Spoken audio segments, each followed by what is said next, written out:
자, 지민아. 확률, 지금 예전에 확률 분포하면서, 이산 확률, 어디를 봐보냐면, 우리가 지금 확률 분포로 넣어보면서, 저기 135쪽에 이산 확률 변수와 기대값과 표준 편차 이거 부분을 그때 동영상을 한번 촬영해가지고 저기 올려놨었어요. 왜냐면 그 공식이 계속 그 진행이 돼야 되기 때문에 흐름을 꼭 잡아야 되기 때문에 했던 건데, 지금부터는 이제 지난 시간에 약간의 그 연속 확률 변수를 했는데 유빈이도 있고 하니까 우리가 저기 수업을 좀 흐름을 꼭 한번 잡아놓을 수 있도록 할게요. 135쪽에 이산 확률 변수하고 기대값과 표준 편차가 있는데, 그때 우리는 확률 분포표를 우리는 그려가지고 우리는 확률 변수에 따라서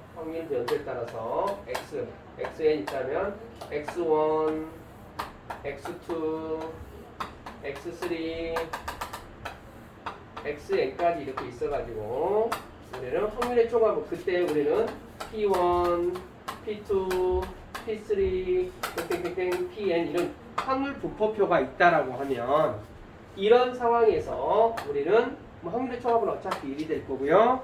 지금 여기서 뭐 p 뭐 x는 뭐 x 뭐 n 이렇게 이거 있다라고 하면, 우리가 평균을 구하는 방법은 ex를 구하는 방법은 얘하고 얘곱하고 x1, p1 막 이렇게 했었잖아요. 더하기 x2, p2 xn, pn 이렇게 해놓은 거지. 우리는 이 확률 분포표를 보고 평균을 구하는 거죠. 그 다음에 이제 분산 vx를 구했던 과정은 이걸 구하기 전에 먼저 편차를 구하게 되죠. 얘를 평균 m이다라고 하면 편차 어떻게 구해? 얘네들에서 빼줘가지고 이해되지? 생각나요? 이게 우리가 이제 편차를 찾아줘야 되는데, 별량에서 찾아줘야 되는데, 편차를 계급값 마이너스 별량 마이너스 평균 이런 식으로 해가지고 편차를 찾잖아. 그래가지고 그 편차를 찾아서 편차의 제곱의 평균이 분산이었어요. 그래서 우리는 여기서 어떻게 구하냐면 x1의 제곱 이랬죠? x1의 제곱 곱하기 p1 더하기 x2의 제곱 p2 제곱 곱하기 요거 제곱 곱하기 요거 제곱 곱하기 요거 땡땡땡땡 xn의 제곱에서 pn의 제곱을 빼줘가지고 평균의 제곱을 빼준다 이 말이죠. 그래서 우리는 뭐가 되냐면 이 별량의 제곱의 평균에서 평균의 제곱을 빼준다라는 것을 배우죠. 그래가지고 이제 시그마 x는 뭐가 되냐면 vx에다가 분산에다가 루트를 씌워주는 이러한 과정이 확률 분포표를 이용한 평균 분산 표준 편차가 찾아지죠. 그래서 이런 형태로 가다 보니까 이제 이런 상황에서 우리는 뭐 예로 들 때 우리가 동전 같은 경우는 동전을 뭐 2개를 던졌다라고 해가지고 얼른 예로 들기도 하는데요. 동전의 개수가 말 그대로 동전을 뭐 2개 던졌다라고 했고 찾아도 상관없어요. 뭐 평균 그러면 앞면이 나오는 확률에 따른 변수를 앞면의 횟수를 확률 변수 x로 놔가지고 평균을 구한다. 얼른 예로 든다라고 하면 동전을 2개를 던져서 앞면이 나오는 걸 가지고 예로 든다라고 하면 앞면이 빵번 나올 수도 있고 한 번 나올 수도 있고 2번 나올 수도 있기 때문에 앞면이 빵번 나오는 것은 4분의 1 되고 앞면이 한 번 나오는 것은 4분의 2가 되고 2번 나오는 것은 4분의 1. 이런 상태에서 평균 분산 표준 편차 찾아내라고 하면 얘 곱하기 얘 곱하기 얘 해서 더해가지고 평균이 구해져. 분산도 제곱 곱하기 요거 제곱 곱하기 요거 제곱 곱하기 요거 돼서 찾으면 돼. 자, 그런데 여기서 불편함이 어떤 불편함이 생기냐, 말 그대로 동전을 뭐 예로 들어서 200개를 던진다든지 300개를 던진다든지, 즉 동전의 개수가 많아진다든지 아니면 시행의 횟수가 많아진다라고 하면 이걸 다 찾아낼 수가 없어. 근데 굳이 식으로 만들어낸다라고 하면 그런 것을 우리는 어디냐면 저기 페이지 몇 페이지냐면 자, 147페이지. 이항분포 이런 용어가 나와요. 그러면 말 그대로 똑같은 건데 횟수가 많아지거나 동전의 개수가 많아진다라고 하면 이 확률 분포표를 채우는 방법이 똑같은데 x, n 이렇게 있다. x가 있다라고 하면 p, x는 x, 뭐 i, 뭐 n 뭐 이렇게 써도 상관없고요. 그러면 뭐 빵번 나왔다, 한 번 나왔다 이런 식으로 간다라고 하면 우리는 이걸 찾아내는데 우리가 이렇게 적당하게 몇 개 안 됐을 때 찾아내는 거하고는 달라. 그러면 n번의 시행 중에서 우리는 n 컨비네이션 제로 p에 뭐가 된다? 제로승 q에 n승. 그러니까 어떻게 되니까 여기는 n 컨비네이션 1 p에 1 q에 n-1 이런 형태로 해가지고 이항 분포로 해가지고 찾아내죠. 그런데 그럼 두 번 했다는 거면 뭐 n 컨비네이션 2 p의 2 p의 제곱 q의 n-2 형태로 찾아내는데 그러면 이 횟수가 많아졌는데 이런 연산을 한다라고 하면 어떻게 되겠어? 굉장히 시간이 많이 걸리죠. 뭐 300번을 던졌다 그러면 200 컨비네이션 제로 이렇게 이런 것도 계산한다라고 하면 연산이 너무나 많아지겠죠.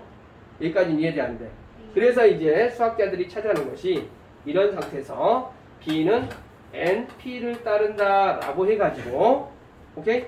이해됐습니까? 우리는 이항 분포라고 이야기하죠. 그래서 n번의 시행을 이해됐어요? 사건 A가 일어날 확률을 P라고 했을 때 n번의 시행을 거쳤을 때 우리는 B는 NP를 따른다 라고 이렇게 이야기를 하는데 이때 이런 상태에서 평균을 구하는 방법은 B는 EX는 NP, VX는 NPQ, NPQ 이렇게 되죠. 시그마 X는 루트 NPQ 이제 VX에다가 루트 씌워준 거다. 이런 식으로 따른다 라고 이야기를 하더라 이 말이야. 자 여기까지는 이해되죠. 자 그랬는데 지금 현재 이 상태가 우리는 뭐가 되냐면 이항 분포를 따른다 라고 해. 이것을 이항 분포. 자 그랬는데 우리가 온도 지난 시간에도 이야기했듯이 온도가 말 그대로 오전 9시에 온도를 재보니까 뭐 18도였어. 그래서 오후 2시에 재보니까 온도가 27도야. 그러면 18도하고 27도 사이에 연속적으로 이어지는 거잖아요. 이해되죠? 그래서 이거 같은 경우는 이항분포가 되는데 저기 여러분들 어디가 되냐면 지난 시간에 좀 했던 것 중에 페이지로 쭉쭉쭉쭉 넘어가서요. 자 연속 확률 변수다 라고 해가지고 여기는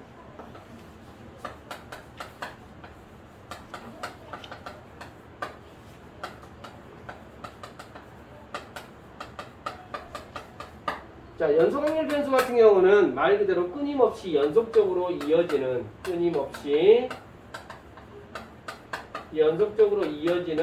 확률 변수를 이야기를 하더라. 변수 자체가 연속적이더라 이 말이야. 그냥 끊어져 있는 이항 그 분포가 아니다 이 말이지. 여기까지 됐어요? 그래서 여기는 우리가 이항 분포를 따르는 함수를 확률 질량 함수라고 이야기를 하고 연속 확률 변수를 따르는 것을 확률 밀도 함수라고 하는데 그까지는 확률 밀도 함수는 그 문제 제공되는 것에 따라서 적절하게 뭐 fx는 뭐 3x 플러스 1이 되고 x의 범위가 뭐 1에서부터 3까지입니다. 뭐 이런 식으로 이제 제공이 된다 이 말이에요. 연속 확률 변수가 이제 제공이 된다 이 말입니다. 그래서 이런 것을 우리는 확률 밀도 함수다라고 하는데 뭐 거기까지는 뭐 굳이 뭐 하는데 문제 영향을 주지는 않아요. 그래서 이 확률 변수 같은 경우는 정해진 어떤 함수식이 어떻게 되는지는 모르겠는데 이 함수식에서 제공된 범위에 둘러싸여져 있는 이 넓이의 총합이 넓이가 곧 확률이 된다라는 이야기였어요. 자 여기까지는 이해되죠? 그래서 만약에 이런 거 같은 경우는 뭐 범위 x의 범위 자체가 a에서부터 b까지 했다라면 말 그대로 확률은 여기서부터 총합은 얼마가 된다? 1이 된다 이렇게 되는 거야.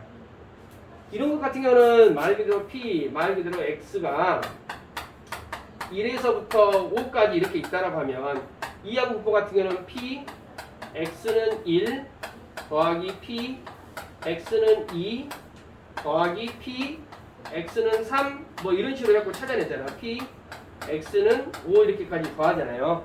그런데 여기에서 만약에 p, 1에서부터 x가 뭐 이렇게 5 이렇게 있다라고 하면 이 함수식에 아니 여기 뭐 여기 5라고 해볼까요? 아니 뭐 0부터 여기는 뭐 예를 들어서 조금만 더 예를 들어보자. 여기가 10까지 이렇게 범위가 있는데 2x 플러스 뭐 2x 이렇게 따로 해보자. 그러면 이 말의 의미는 y는 2x가 된다라고 이렇게 이야기를 하면 2x라는 요식이 있다라고 하면 0에서부터 10까지가 이 넓이의 총합은 항상 1이 됩니다 라는 그런 이야기가 돼. 근데 이게 예로 든 거야 지금.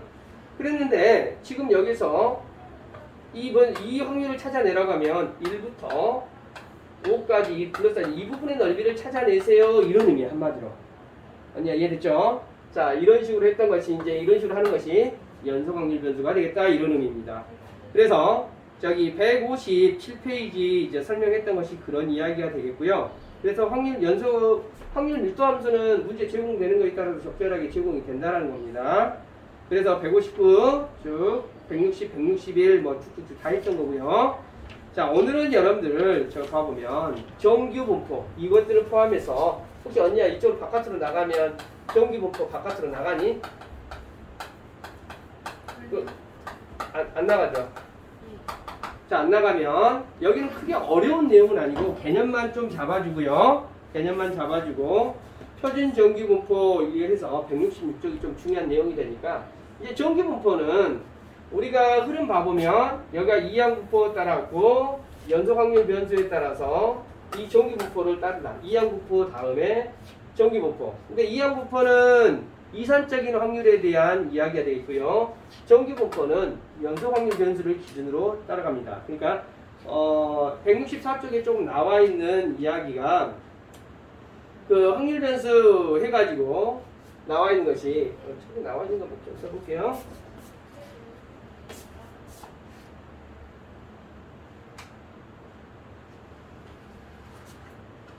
딱히 어려운 뭐 특이사항이 있던 건 아닌데요. 확률 변수 해가지고 차이점을 좀 이야기를 해놨어요.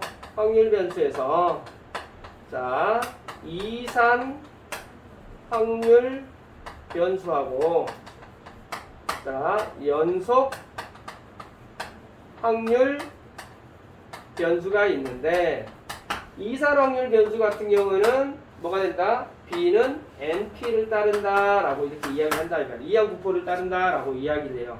그런데 연속 확률 변수는 노멀 디스트리뷰션 해가지고 M, 시그마의 제곱을 따른다 라고 해가지고 여기서는 정규 분포를 이게 이항 분포가 되고요. 이항 분포가 되고 얘는 정규 분포를 따른다 라고 이렇게 이야기를 합니다. 그런데 지금 뭐 164쪽에 해가지고 확률 밀도 함수 해가지고 그래프가 뭐 쭉쭉쭉쭉 이렇게 나와가지고 역식이 이렇게 나와 있는데 이렇게 해가지고 뭐 여기 평균 m을 기준으로 해갖고 뭐 fx는 루트 뭐 나왔습니까?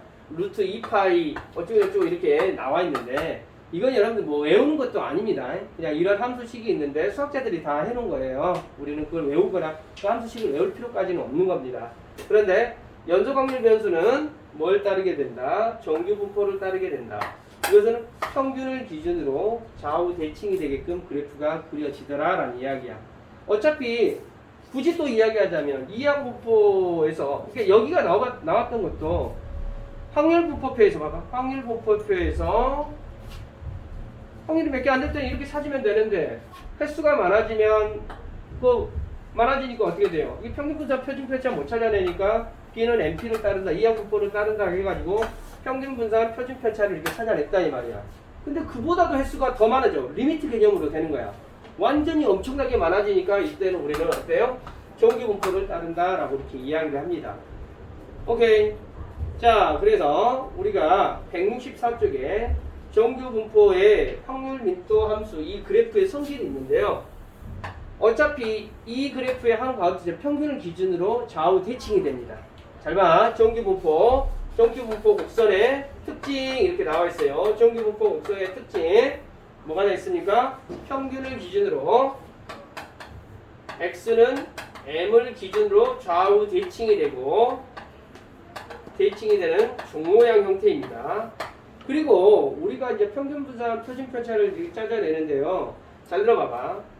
우리가 표준 편차를 우리가 이런 것에서 분산이나 표준 편차를 찾는 이유가 뭐냐면 평균을 기준으로 자료가 흩어져 있는 정도, 즉 산포도에 대한 분석을 하는 거야.